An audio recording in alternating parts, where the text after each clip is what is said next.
Silent Payments. Buongiorno ragazzi e bentornati.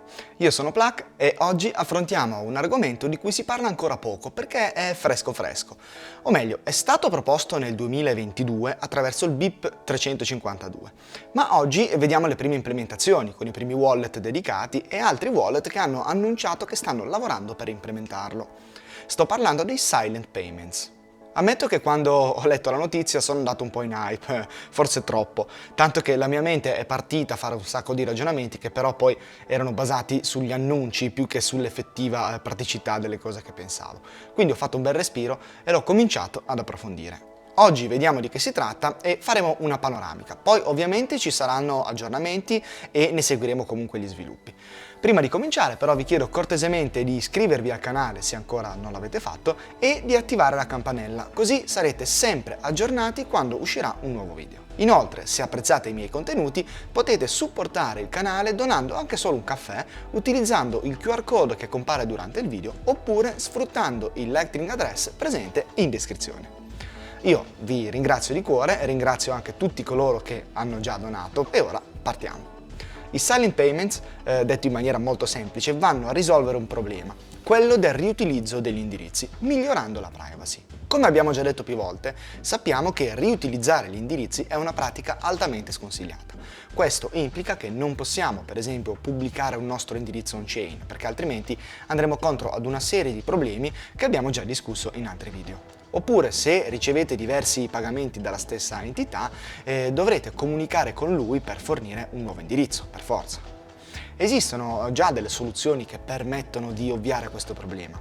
Per esempio con BTC Pay Server voi avete la vostra chiave pubblica e il software genera e mostra automaticamente un indirizzo nuovo ogni volta che ne viene utilizzato uno. Ma ovviamente voi non potete pubblicare un vostro indirizzo di BTC Pay sul vostro sito perché quello rimarrà univoco. Voi sostanzialmente pubblicherete un link che vi rimanda al BTC Pay Server e da lì lui si occuperà di fornire gli indirizzi, un indirizzo nuovo ogni volta.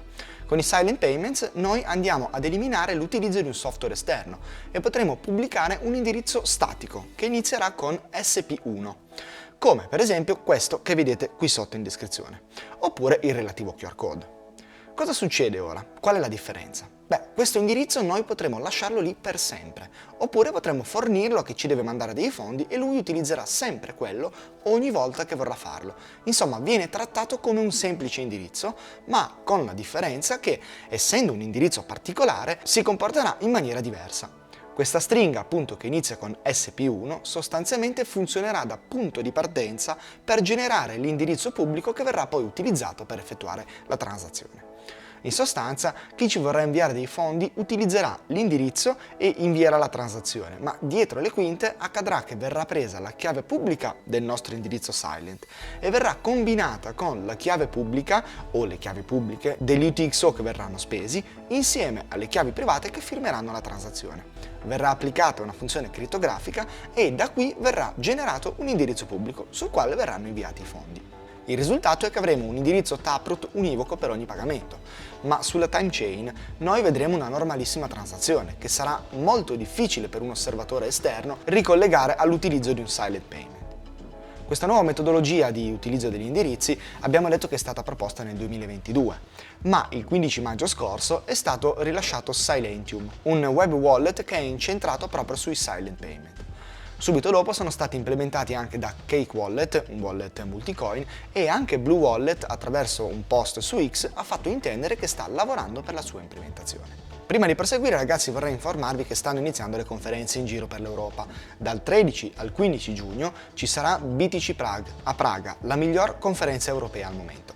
Se volete partecipare potete approfittare del codice PLAK per avere uno sconto del 10% sul prezzo del biglietto, oltre ad un ulteriore 5% di sconto se pagate in Bitcoin.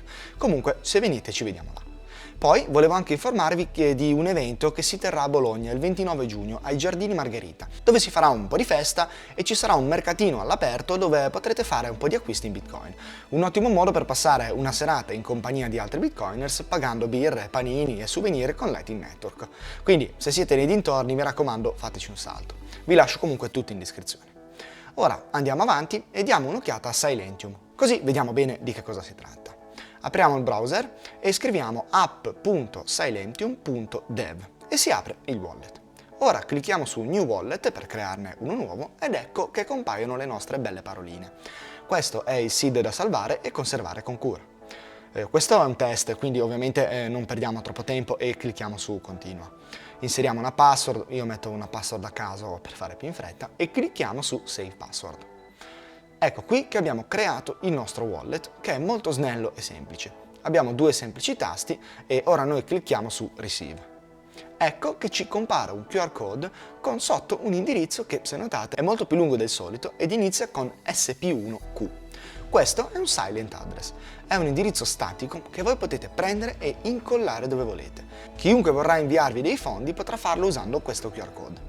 Ovviamente deve avere un wallet che riconosce questo tipo di indirizzo, quindi che abbia implementato i Silent Payments, ma voi non dovrete più fornire sempre indirizzi nuovi o appoggiarvi a software esterni, mentre chi invierà, inquadrando sempre lo stesso QR code, si troverà un indirizzo nuovo ogni volta che vorrà inviare fondi, senza che voi dobbiate fare nulla. Se poi voi avete necessità di avere un indirizzo, diciamo, classico, potete cliccare su Switch, vedete, qui c'è Switch to Classic Address e vi verrà mostrato un indirizzo Taproot. Come avete visto è molto più semplice da utilizzare che da spiegare, ovviamente, ma per concludere, diciamo, vi voglio elencare un pochettino di vantaggi e di svantaggi. I vantaggi sono che risolvono il problema del riutilizzo degli indirizzi, come abbiamo detto prima, senza che l'utente però debba fare quasi niente, e lo fanno con un'esperienza utente molto semplice. Grazie a questo permettono quindi a tutti di migliorare la privacy sia del mittente, perché il ricevente non potrà ricollegare i diversi pagamenti alla stessa entità, che del ricevente, perché con i silent payments è impossibile il riutilizzo degli indirizzi. Inoltre non è necessario nessun server aggiuntivo e non è richiesta nessuna interazione tra i partecipanti della transazione.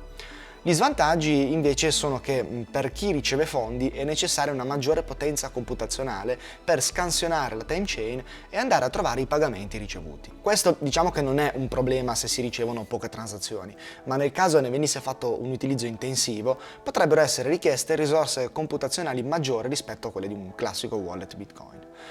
Come ultima cosa vi voglio riportare alcune critiche che sono state fatte, come per esempio il fatto che è vero che questo tipo di indirizzi fornisce più privacy, ma bisogna anche specificare che è necessario mantenere una buona gestione degli UTXO per quando verranno spesi in futuro, perché se si uniscono con altri che hanno un minor grado di privacy, allora ovviamente il lavoro svolto fatto in precedenza perde completamente di efficacia.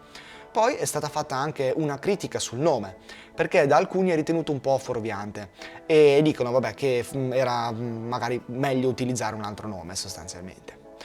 Bene ragazzi, che dire, io direi che vi ho detto tutto. Seguiremo comunque gli sviluppi e vi terrò aggiornati. Se il video vi è piaciuto vi chiedo cortesemente di lasciare un bel like e di iscrivetemi pure nei commenti che cosa ne pensate dei Silent Payments, se ne avevate già sentito parlare o se li conoscevate, ecco. Noi ci vediamo mercoledì prossimo con un nuovo video. Ciao!